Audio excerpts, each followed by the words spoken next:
1 Corinthians chapter 15 verse 1, and I would like to read this verse. Okay? The Bible says in 1 Corinthians 15:1, "Moreover, brethren, I declare unto you the gospel which I preach unto you, which also ye have received, and wherein ye stand." Okay? Ang pamagat po ng ating mensahe ngayong umaga, standing to reigning. Okay? Mula sa ating pagtayo o pagtindig sa katotohanan hanggang sa atin pong paghaharing kasama ni Jesus Christ doon sa eternity. Yan po ang ating pag-uusapan this morning, and let us pray. Heavenly Father, bless this message at bigyan niyo po kami, Lord, ng courage na patuloy na harapin ang mundo at ang lahat ng hirap sa buhay na ito, at patuloy na magamit ninyo sa inyo pong banal na gawain, O Diyos, ayon sa measure na binigyan niyo po sa amin. Bless us today. In Jesus' name we pray. Amen and amen. The Christian life is a journey of spiritual progress. Progreso po ang ating buhay Kristiyano. Wala pong fix na kalagayan ang ating buhay dito sa lupa, mga kapatid. Okay? From the moment of salvation to our eternal glorification, God is working in us according to the riches of His grace. The Apostle Paul outlines this journey with powerful metaphors: standing, sitting, walking, running, and ultimately reigning, mga kapatid. Amen? These are not physical postures, but spiritual positions and progressions that define our identity and purpose in Christ during this present time. Amen. So mga kapatid, ang ating text ay binasa natin na kung saan nakikita po natin na nung tayo po'y nanindigan na ang ebanghelyo ng biyaya ang tangi po nating pag-asa upang mapuntang langit, doon nag-uumpisa. Doon tayo naligtas. Kasi pag binasa natin ang verse 2 diyan, mga verse 2, mga kapatid, wherein, sabi diyan, ye stand, okay? And ye are saved if ye keep in memory what I preach unto you. So makikita po natin, mga kapatid, na nung tayo po'y nakinig ng Word of God, kasi may nagti-preach, tinanggap po natin yung mensahe ng Gospel of the Grace of God, then nag-stand tayo doon. Nung tayo nag-stand, nung tayo tumayo, doon po nagsisimula ang atin pong kaligtasan. Mga kapatid, nung tayo po'y tumayo at atin pong tinanggap yung katotohanan yon, yun na, doon na po nag-start. Mga kapatid, ngayong umaga, ay pag-uusapan natin yung proseso ng ating paglalakbay dito sa mundo. Simula sa ating pagtayo o paninindigan sa katotohanan ng Ebanghelyo, may binabanggit pa ang Bible na sitting o pag-upo. Meron ding paglakad or walking. Meron ding pagtakbo o karera, mga kapatid. At yung kahuli-hulihan nga po ay pag-upo o reigning with our Lord Jesus Christ in eternity. So hindi na tayo magpapakatagal, mga kapatid. Let us examine each step and see how God takes us from standing in salvation to reigning with Christ in eternity. Amen, amen, mga kapatid. Number 1, stand. Our position in salvation. Okay, so yun yung number 1, standing or stand. Nabasa po natin dito sa 1 Corinthians 15:1 kanina, the gospel which I preach unto you, which also ye have received, and wherein ye stand. Ang isa pong tunay na naligtas ay may pinaniwalaan o may pinanindigang katotohanan. Hindi po tayo maaaring maligtas kung hindi po malinaw sa atin ang ebanghelyo, mga kapatid. To stand means to be established. Amen? Secured and immovable in the foundation of salvation, mga kapatid. When we believe the gospel of the grace of God, ano nga po yung gospel of the grace of God? Christ died for our sins, according to the scripture, was buried, and rose again. We are justified by faith and stand complete in Him. Mga kapatid, malinaw po sa Romans chapter 5 verses 1 and 2, babasahin ko po yung bahagi nito. Therefore, being justified by faith, we have peace with God through our Lord Jesus Christ, by whom also we have access by faith into this grace wherein we stand. So maliwanag po, mga kapatid, yung spiritual posture na yan ay ikinakapit sa atin bilang mananampalataya. Okay? Kaya po ang lahat ng ligtas ay mayroong paninindigan. Lahat ng ligtas, alam niya kung saan siya tumatayo, mga kapatid. We are no longer under condemnation. Amen? Our standing is not in our works, but in Christ's sufficient and finished work. Mga kapatid, this is our foundation. May tanong ako sa inyo ngayong umaga. Kayo po na nakikinig sa akin, tiyak na po ba ninyo na kayo po'y may buhay na walang hanggan? Ang Biblia po ay nagsasabi na ang unang mga tao na nagki-claim na sila'y Kristiyano at ligtas, mayroon po silang tinayuan. Kayo po ba'y tumatayo na? Kayo po ba'y naninindigan na si Jesus Christ lang ang tagapagligtas? At hindi lang basta naniniwala kay Jesus Christ bilang tagapagligtas, inyo po bang pinaniniwalaan na ang kanyang ginawa ay naging sapat upang tayo bayaran, ang kanyang dugo ay naging sapat na panghugas ng ating mga kasalanan? Kung tayo po'y sumasampalataya, maliwanag ang pangako ng Diyos, mga kapatid, hindi magbabago yon. Tayo po'y may buhay na walang hanggan. Yun po ang ibig sabihin ng whosoever believeth in Him sa John 3:16 should not perish but have everlasting life. Number 2, mga kapatid, sit. Ano yung number 1? Stand. Okay? Number 2, sit.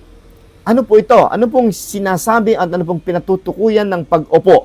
This is our position with Christ in heavenly places. Pag sinabi po, mga kapatid, na sit, nakasulat po sa Ephesians 2:6 na merong nangyari sa atin nung tayo po ay naligtas. Mayroon pong tinatawag na reciprocal indwelling.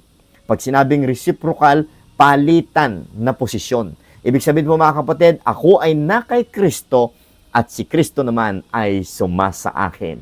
Amen. Ephesians 2:6, ito ang sabi ng Word of God, and hath raised us up together, amen, and made us sit together in heavenly places in Christ Jesus. So, papaanong nangyari na ako'y nasa lupa pa, pero dineclare ng Bible na ako'y nakaupo ng kasama ni Kristo doon sa makalangit na dako? Once we are saved, amen, we are spiritually seated with Christ. This signifies rests and completion. The believer is not striving for acceptance, but already, amen, accepted in the beloved. Amen? Ephesians 1:6. This is a heavenly position, not future, but present. Amen? We are sitting together with the Lord Jesus Christ because tayo nga po ay merong union na nangyari sa Kanya. Kung tayo iisa kay Kristo, kung siya'y nakaupo na, positionally speaking, we are seated already there. Amen? This sitting emphasizes our union with Christ. Pag kayo po ay ligtas na, tayo po ay nakipag-isa na sa ating Panginoon. If any man be in Christ, amen? He's a new creature. All things are possible. Behold, all things have become new. So, ibig sabihin, mga kapatid, we are in Christ. Amen? Our union with Christ. The sitting also emphasizes our access to spiritual blessings. Sabi po ng Ephesians 1:3, we are blessed with all spiritual blessings in heavenly places. Amen? Ano pa ang binibigyang diin po ng sitting? Our security in God's eternal purpose. I want you to know, mga kapatid, that we are already secured. Amen? Yan po ang nagpapasaya sa atin. Yung po, mga kapatid, nagbibigay sa atin at nagpupush sa atin upang tayo magpatuloy. Yun yung sinasabi ni Apostle Paul na the love of Christ constraineth us to serve Him. Amen? So, ano na lamang mga kapatid ang mangyayari kung ang ating motivation sa ating paglilingkod mga kapatid ay pera o support? Paano pag wala ng support? Wala na rin pong paglilingkod. Paano po kung ang motivation natin sa atin pong paglilingkod ay bibigyan tayo ng mga blessing materially ng Diyos? Paano? Dumarating yung time, talagang walang-wala din tayo. So, hindi na ba tayo maglilingkod dahil po sa walang material blessing ang Diyos? No. Mga kapatid, ang pinaka-reason why we're serving God, we acknowledge that we are already secured in heavenly places. Anytime na mag-rapture, anytime mga kapatid na tayo po ay mamatay, okay? We are sure that we will be in Christ in eternity. Amen. Yan po ang kasiyahan na di kayang ibigay ng mundong ito. Colossians 3:1, the Bible says, Colossians 3:1, if ye then be risen with Christ, seek those things which are above, where Christ seated on the right hand of God. Okay? To sit is to realize we are complete in Him. And to rest in what Christ has done, not what we can do, mga kapatid. Alam niyo po, ang buhay natin sa lupang ito ay hindi po garantiya na laging masaya. Punong-puno tayo ng problema, mga kapatid. Pero alam niyo po, minsan nadi-discourage din tayo sa ating mga sarili dahil po hindi tayo consistently na nakakapag-walk sa Kanya. Pero listen, every time na maintindihan natin at maalala natin kung ano na po ang posisyon natin kay Kristo, yun ang magtutulak sa atin na umalis mula sa kasalanan at magpatuloy sa kaayusan. Amen, mga kapatid. Number three, walk or walking. Amen? So, number 1 is standing. Number 2, sitting. And number 3, walking or walk. What is this, mga kapatid? Walk. It is our life in Christ. Ito po yung practical. Ayan. Ito po yung practical living. Habang tayo po'y sa langit, alam nating papunta tayong langit, hindi pwede, mga kapatid, na ang buhay natin ay wala pong, sabihin kong, walang effect yung pagkatuto nun. Amen. Kung matutunan natin na tayo tunay na ligtas, may effect yun sa buhay natin. Hindi po tayo masayang mabuhay sa mali. Amen. Tayo po mga kapatid ay nagkakamali, pero ang tunay na buhay natin as we walk with the Lord, mga kapatid, ay hindi nagpapatuloy sa mali. Tandaan po natin, lumalakad tayo na kasama ng Diyos. Lumalakad tayong kasama ni Kristo. Kung si Kristo ang kasama natin sa buhay na ito, hindi man natin siya nakikita, pero alam natin at nananampalataya tayo sa kanyang salita na talaga namang kasama natin siya. Isipin ninyo yung literal na kasama nyo yung asawa nyo. Yung kasama mo sa buhay. Kasama mo sa bahay. Okay? Now, papaano kayo magkakasundo kung may iba kang gustong gawin na ayaw naman niya? So, sa magkatuwid, kung ang Diyos ang ating kasama, ang Diyos ang ating kasama sa paglalakbay o paglalakad, magiging conscious tayo kung ano ang gusto ng ating kasama. Amen? Hindi si Jesus Christ ang mag-a-adjust sa atin. Amen? Tayo ang mag-a-adjust sa kabanalan at kagustuhan niya. Sa mga tuwid, ang lumalakad kay Kristo, mga kapatid, ay nagiging kagaya ni Jesus Christ. Amen? Ulitin ko nga po yung part na yon. Ang lumalakad kay Jesus Christ ay nagiging kaugali, ka-mindset, at ka-lifestyle ni Jesus Christ. Nung siya po'y nandito sa lupa, hindi po siya, mga kapatid, materialistic. Nung nandito si Jesus Christ sa lupa, mga kapatid, siya po ay galit sa kasalanan. Amen. Nung si Jesus Christ po ay nandito sa lupa, mga kapatid, lagi pong nasa isip niya ay to do His Father's business. Ibig sabihin, wala siyang time na wala sa kalooban ng Panginoon. Bilang tao, hindi naman tayo si Kristo eh. Tama naman, amen? Kasi sabi ng iba, Pastor, iba si Kristo, iba ako. Hindi naman ako si Kristo eh. Okay? Pero, yun nga ang purpose eh. Kung bakit si Kristo ay tumatahan sa atin sa pamamagitan ng banal na Espiritu, nais ng Diyos na maging gaya tayo ni Kristo sa mindset, sa character, and sa lifestyle, mga minamahal. Anong sabi po ng Ephesians 4:1? Ephesians 4:1, I therefore, the prisoner of the Lord, beseech you that ye walk. Nakita niyo ba yung word na yon? Narinig niyo ba yung word na yon? I beseech you that ye walk worthy of the vocation wherein ye are called. Tinawag tayo ng Panginoon na lumakad. Hindi lang basta manindigan, basta umupo, kundi lumakad sa Kanya, mga kapatid. Di ba? Nakikita natin sa buhay natin yon dito sa lupa. May time na tayo umuupo. May time na tayo po'y tumatayo. May time, mga kapatid, na tayo lumalakad. Okay? At may time na tayo'y,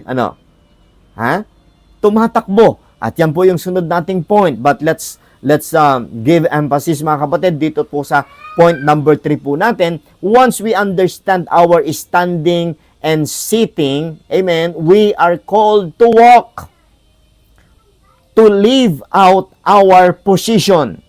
This is the believer's daily conduct, mga kapatid.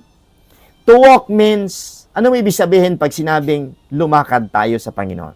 To walk means to live by faith.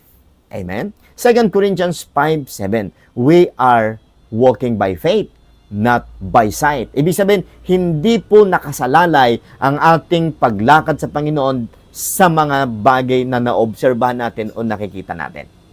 Amen? Basta maliwanag sa atin ang sinasabi ng Word of God, kahit na po wala tayong pruweba o wala po tayong nakikitang sinyales kasi hindi naman tayo mga Hudyo, mga kapatid, we will obey the will of God. Amen? Next, we walk in newness of life. Pag sinabi, mga kapatid, na we are walking with Him, nagdi-decide tayo na sa bawat araw, ang buhay natin ay naka-align sa Kanyang kalooban.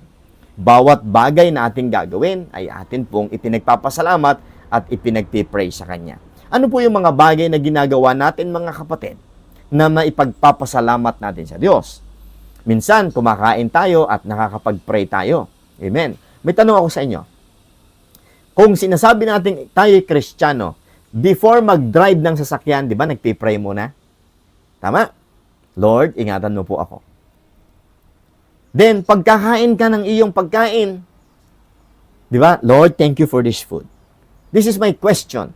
Mayroon bang bahagi ng buhay mo na di mo kayang ipag-pray? Yes, pag magta-travel ka, magda-drive ka, kaya mong mag-pray. Okay? Kapag ikaw, mga kapatid, ay kakain, kaya mong mag-pray. How about kung mag-iinom ka ng gin or ng beer? Kaya mo bang mag-pray? Kaya mo bang sabihin na, Lord, thank you for this alak? Lord, thank you for this bisyo? Lord, thank you for this cigarettes? No, di ba? So, yung mga bagay na hindi mo kayang pasalamatan sa Diyos na nagbigay ng iyong buhay, iwasan mo na yon. Tanggalin mo na yon. Amen? Yun pong ibig sabihin ng walking in Jesus Christ. That is walking with the Lord Jesus Christ. Ano yung bagay na pwede mong ano yung bagay na hindi mo kayang ipagpasalamat? Yon ang indication na hindi ka lumalakad in that area. Amen? So, mga kapatid, ano yung negosyo na masasabi mong kaya mong ipag-pray na, Lord, salamat sa negosyong ito? O baka naman ang negosyo mo ay kobrador ng wedding. O, hindi mo maipagpapasalamat yun sa Diyos. Amen? So, simple lang, mga kapatid. Ano po? Okay, ano pa? To walk means to walk in the Spirit. Ayan, sabi po ng Galatians 5:16, walk in the Spirit and you shall not fulfill the lust of the flesh. Ibig sabihin po, mga kapatid, ang walking in God is walking in the Spirit. Lahat ng mga bagay na may kinalaman sa Espiritu ng Diyos. Lahat ng mga bagay na may kinalaman, mga kapatid, sa katuwiran at kabaitan at pananampalataya that is walking in the Spirit. When we say walking in the Spirit, you are sensitive sa gusto ng Panginoon. You are sensitive also sa ayaw ng Panginoon. At iniiwasan mo ang mga bagay na ayaw niya at ginagawa mo ang gusto ng Panginoon. We are not walking to earn salvation, but because we are saved. Amen. We are walking with the Lord because we already have relationship with Him. Amen. Hindi po tayo yung kagaya ng isang tao o isang lalaki na sumasabay sa paglakad dun sa babae sapagkat meron siyang desire na makamtan or mapasagot niya o makarelasyon niya yung kanyang nililigawan. Hindi po ganon. Tayo po'y lumalakad sa ating Panginoon because we have relationship already with Him.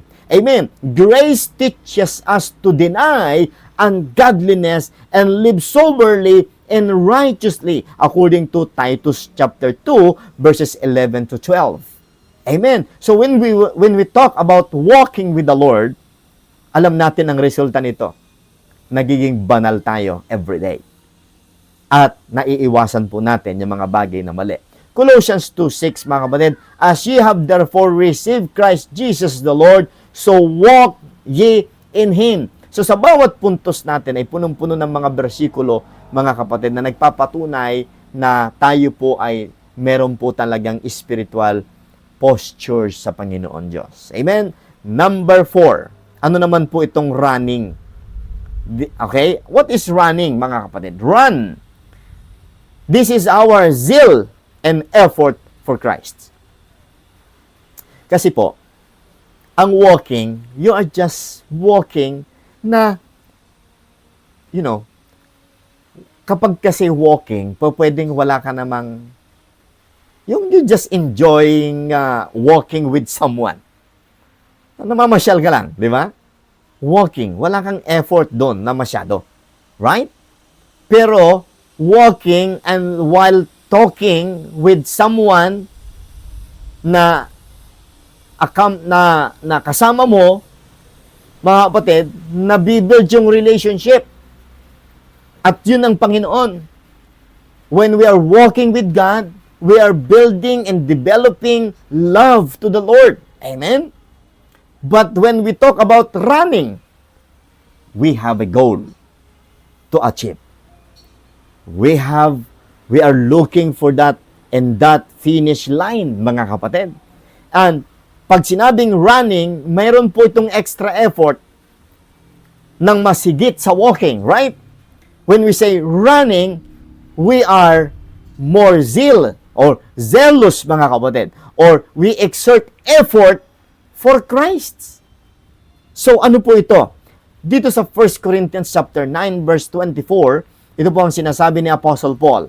Know ye not that they which run in a race run all, but one receiveth the prize? Sabi niya, so run that ye may obtain.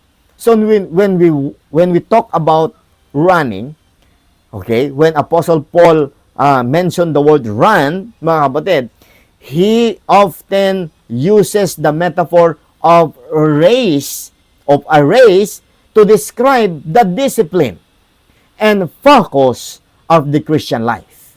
This speaks not of salvation, but of reward, mga kapatid. Alam nyo, kapag po tayo, mga kapatid, ay meron pong karera o race na tinatakbuhan, mga kapatid, nais ng Panginoon na tayo po'y maging disiplinado.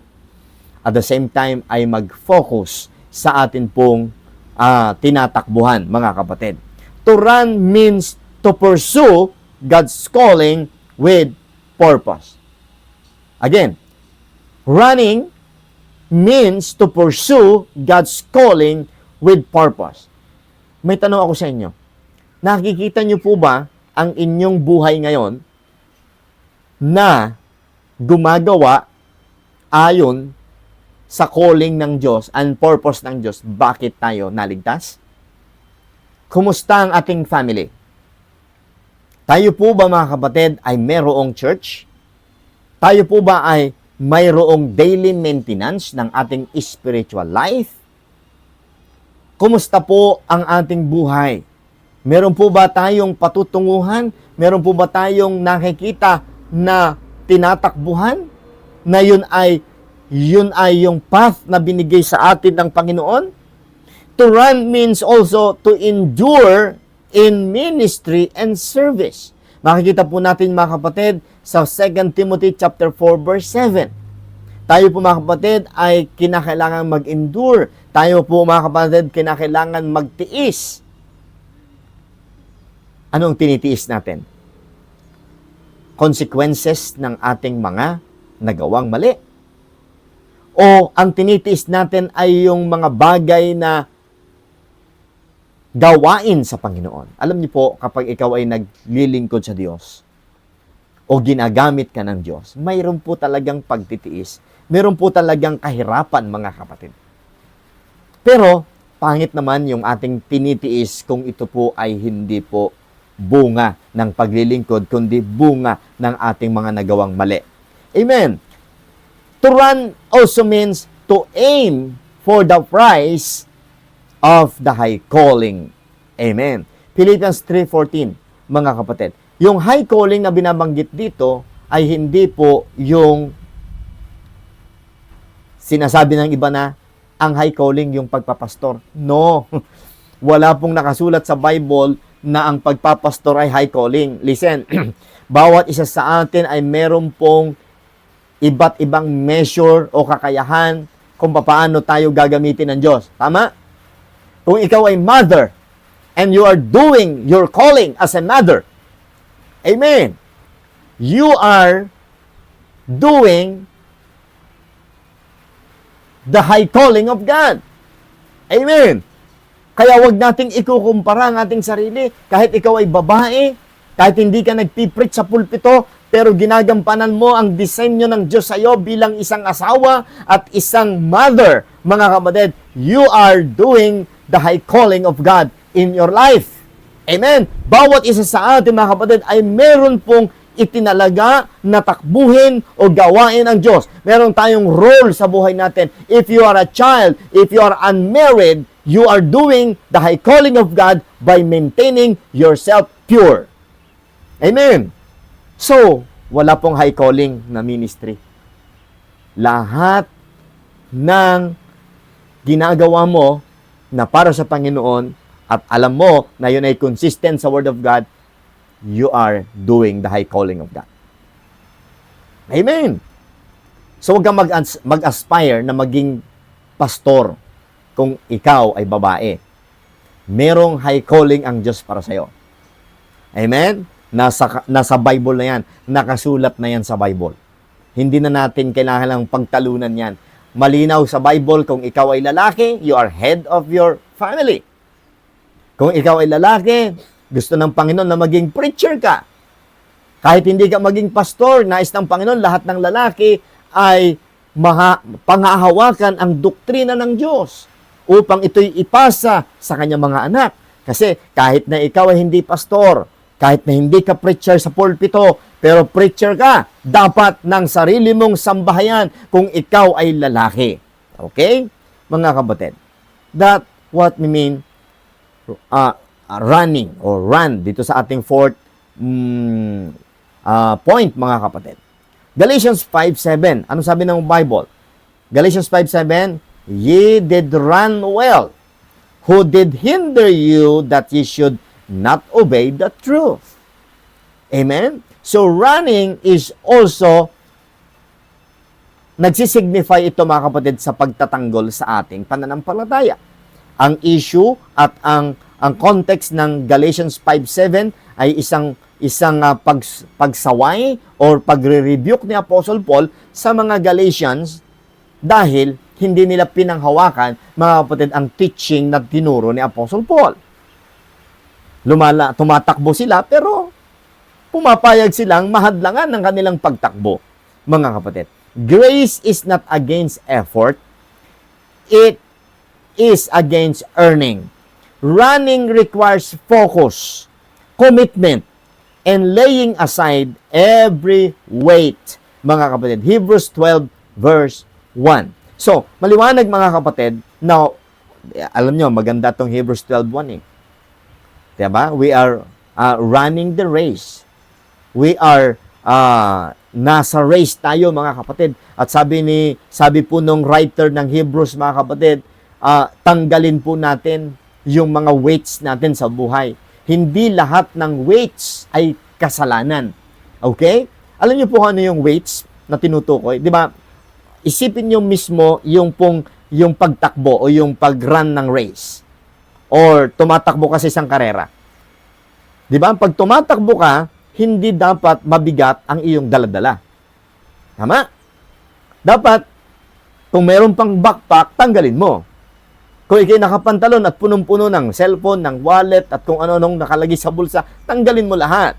Amen? Kapag ikaw ay nagra-run, tumatakbo, dapat ikaw ay magaan. Magaan ang nakasabit sa iyong katawan. Amen? Ganon din po sa ating buhay bilang mananampalataya. Hindi naman kasalanan ang mga bagay na weight sa ating buhay. Yung mga schedules natin sa buhay, maring hindi naman kasalanan, pero sobrang dami na. Ang dami na nating schedule, ang dami na natin masyadong ginagawa na hindi na po tayo makatakbo, mga kapatid, sa ating race sa Panginoon. Ha? Pinuno na natin ang schedule ang ating buhay. Meron ka ng isang business, pero gusto mo, 100 business ang iyong hahawakan. At ikaw lahat ang manager. Hindi naman kaya yon. Di ho ba? Okay? So, see to it na kung meron tayong ilalagay sa buhay natin na schedule o mga ginagawa, wag naman nating gawing katuwiran yon para sabihin natin hindi na ako nakaka-attend ng church. Dahil ganito, dahil ganito, dahil ganito. Naghahanap buhay kasi ako. Mga kapatid, yung mga weights na yon ay pupunta sa pagkakasala. Bakit? Sapagkat minsan nagiging mapag-imbot na tayo o covetous na tayo, nagiging greed na tayo, magiging sakim na tayo, mga kapatid. Dahil nga po, diyan sa mga weights na yan. Huwag natin masyadong punuin ng pabigat ang buhay natin. Huwag natin masyadong lagyan ng maraming schedule ang ating buhay. Bigyan natin ng pagkakataon na tayo makahinga, makapagpahinga, at patuloy na tumakbong muli, mga kapatid, sa karerang inilaan, inaasahan ng Diyos na ating takbuhan. Amen? Lastly, mga kapatid, reigning with Christ. Amen? Amen. Ano po ito? Reign, our future glory and reward. Amen. So, ang sarap pag-usapan, ang sarap, mga kapatid, makita, masulyapan ang atin pong posisyon sa Panginoon. Standing sa ating kaligtasan, sitting with our Lord Jesus Christ, walking, amen, habang nasa lupa pa, running, mga kapatid, para tayo po ay magkamit ng atin pong gantimpala at magamit din para sa Panginoon in the future, mga kapatid. And alam niyo po, may kinalaman po yung ating running, yung ating reward sa ating future reigning with Christ. You know why, mga kapatid? Ang ating pagtakbo ay magdudulot ng ating reward. At ang reward na ibibigay sa atin ng Panginoon ay magagamit din po natin para pagsilbihan siya pag nandun na tayo sa eternity. Amen? Doon po nakasalalay kung gaano kadami ang atin pong gagawin doon sa future, mga kapatid. At huwag na kayo mag-alala na mapapagod sa eternity. Walang kapaguran doon sa langit. Kahit na marami kang gampanan doon na tungkulin, mga kapatid, walang kapaguran po doon. Amen. So, reigning, our future glory and reward. 2 Timothy chapter 2, verse 12. Anong sabi ng Word of God? Umuulan na po rito. Malakas, mga kapatid. 2 Timothy 2:12. Anong sabi ng Word of God? If we suffer, we shall also reign with Him. If we deny Him, He also will deny us. Ito'y may kinalaman sa ating pong reward, mga kapatid. The ultimate destination is to reign with Christ. This is not automatic for every believer. It is a reward for those who suffer faithfully and endure. Mga kapatid, ang ating suffering, ang ating mga sacrifices ay pumupuntos sa atin pong gantimpala. Tandaan po natin, walang umaakyat sa stage na hindi nagpagal. Maliban na lang kung dinaya ang score, mga kapatid. Amen? Pero ang isang mabuti at matinong teacher, kapag siya may estudyante, mga kapatid, kanyang bibigyan ng tamang grade ang kanyang estudyante na talaga namang nagsisikap, nagpupunyagi, at hindi nangongopya lamang. Amen? Mga kapatid, ganun din po sa atin. Ang ating reward, mga kapatid, ay pumupuntos sa atin pong pagtakbo o pagsasakripisyo. At may kinalaman po yan sa ating future reigning with Christ. We already have position in heaven. By reigning, it speaks of responsibility and reward in the ages to come. Mga kapatid, sabi ng Bible, don't you know that we shall judge angels? Alam niyo po ba, hindi man malinaw, mga kapatid, pa ang kabuang detalye kung ano po ang ating posisyon doon sa langit. I do believe magiging hari o magiging pinuno tayo ng mga kasi mga kapatid, sa future kasi may mga angels, may mga tao sa lupa. Okay, alam niyo po ba na sa New Earth ay may mga tao doon? At kagaya ng angels na sinusugo ng Diyos, kagaya ni Gabriel, mga kapatid, ni Archangel, sino yung isa? Si Michael. Si Michael at si Gabriel, mga kon po yan, mga angels, mga kapatid, at meron silang tungkuling ginagampanan sa lupa. Ang body of Christ, ang mga ligtas, ay meron din pong hahawakang posisyon balang araw. Yun. So, nakadepende po sa atin pong pag-obey ngayon ang ibibigay na reward sa atin ng Panginoon. Anong sabi ng Romans 8:17? Heirs of God and joint heirs with Christ, if so be that we suffer with Him, that we may be also glorified together. So, mapapansin po ninyo, mga kapatid, yung suffering with the Lord Jesus Christ ay connected sa atin pong glorification or sa ating reward. Okay? So, ang Panginoon tumitingin sa mga mananampalatayang nagsasakripisyo upang biyayaan po niya ng isang tungkulin o ng isang reward doon sa kalangitan, mga kapatid. Reigning is connected to our faithful service, suffering, and stewardship. Tandaan po natin, mga kapatid. Okay? Nais ng Panginoon maging faithful tayo. Nais ng Panginoon na tayo makaranas ng suffering. Ang tawag ni Apostle Paul dyan ay fellowship of the suffering of Christ. Amen? And stewardship, pagkakatiwala. It is not our salvation, but our eternal reward. Amen? Ang atin pong salvation ay hindi nangangailangan ng works. Pero ang ating eternal reward ay bunga ng ating sakripisyo o pagsunod sa Panginoon. Amen? That's why we need to maintain our obeying or obedience to God. Imagine a man rescued from drowning in the ocean. Ito yung standing natin in the solid ground. Invited to a king's palace and seated at the table. Ito yung seating natin. So, nagkikwento tayo ngayon, mga kapatid, ng isang tao na nalulunod dati. Pero, tumayo siya sa solid ground. Ibig sabihin, mula sa pagkalunod, siya po'y nabuhay at nakatayo. And then, in-invite siya, mga kapatid, sa isang hapagkainan ng hari. At siya'y umupo. Then, trained in the ways of loyalty and walking through the halls in honor. So, pagkatapos siyang umupo, tumayo siya muli at naglakad at ipinasyal siya doon, mga kapatid, sa halls, mga kapatid, ng palace, mga kapatid. Next is raising the king's service. Then, pagkatapos yung tinrain po siya, at siya ngayon ay nasa serbisyo ng Panginoon, and finally, crowned and entrusted the rule long aside the king. Yun yung reigning.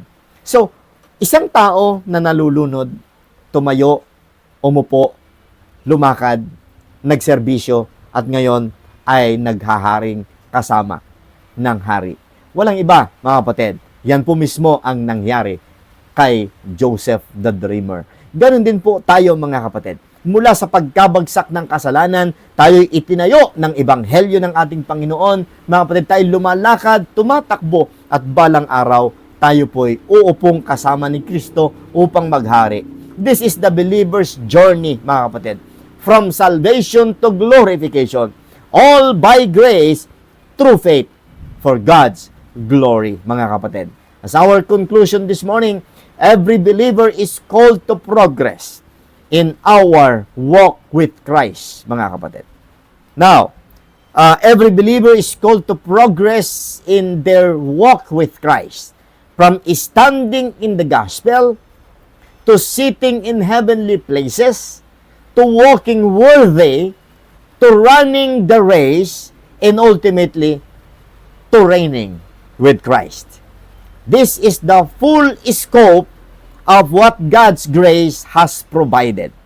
Not only to save us, but to give us a purpose and reward. Amen. Let us be faithful in our stand, confident in our position, diligent in our walk, zealous in our run, and hopeful in our reign. Amen. Philippians 1:6, the Bible says, being confident of this very thing, that he which hath begun a good work in you, amen, will perform it until the day of Jesus Christ.